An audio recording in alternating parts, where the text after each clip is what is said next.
Thabarĩ ndaya ĩrĩa ikaria taũni ya Kajiado mohaga gwetha motungata ma ũrigitani thibitarĩ-inĩ mũnene wa Kajiado cierekeire gũthira thutha wa thirikari ya Kajiado kwambia waki wa thibitarĩ taũni-inĩ ĩyo, tabarĩra ĩrĩa ĩtanyĩtwo kũguna aikari 15,000 kuma matũũra matiganĩte.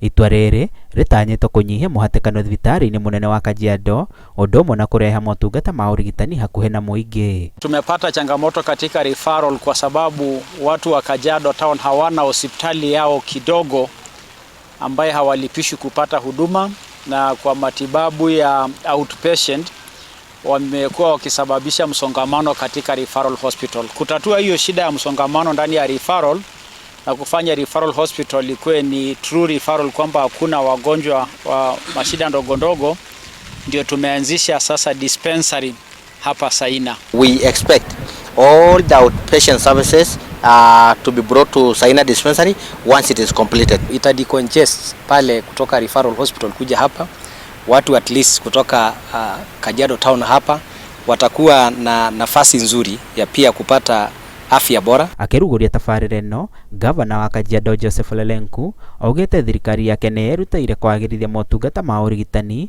hamwe na kũnina ngucanio cia mĩgũnda iria ikoretwo kuo. Tunajua pasipokuwa na afya hakuna kitu ingine itaweza kuendelea. When health is lost, everything else is lost. Na kwa hivyo tunajua tukitunza afya ya watu wetu wataweza kufanya maendeleo mengine. Na kwa hivyo kwa sababu hii ndio muhimu kwa yote, ndio tumeipatia kipaumbele. Tuko na changamoto za ardhi hapa Kajiado. Ndio nimetangaza jana kamiti ikiongozwa na Waziri Kilowwa ya kutatua shida ya ardhi pale Rombo, mali tumesikia kilio. Labda muda sio mrefu hiyo komiti tutaiongeza mandate yake iangalie mambo ya Musenge pale Oldonyonyokie, Lodokilani, kwa sababu nao pia wanalia shida ya mashamba. Mwena-inĩ wao, aikari a matũũra maya matũgĩrĩte thirikari ya Kajiado makiuga rĩu marĩ na mwĩhoko mĩtangĩko yao nĩ ĩgũkinya mũthia. Sisi tumeshukuru sababu kuzinduliwa kwa hii mradi wa Saina dispensary itasaidia wakaaji wa Kajiado haswa town, sababu tulikuwa na shida mingi. Watu for example tukipata mgonjwa tulikuwa tunatumia fare kwenda huko chini na kutoka hapa ni mbali, lakini saa hii population ya hapa Kajiado town Saina watafaidika na hii mradi. Hii imetuokolea, najua itaokoa maisha ya watu wengi sana, na si wa majengo peke yake, hata wa Kiwanjani wa area hii yote.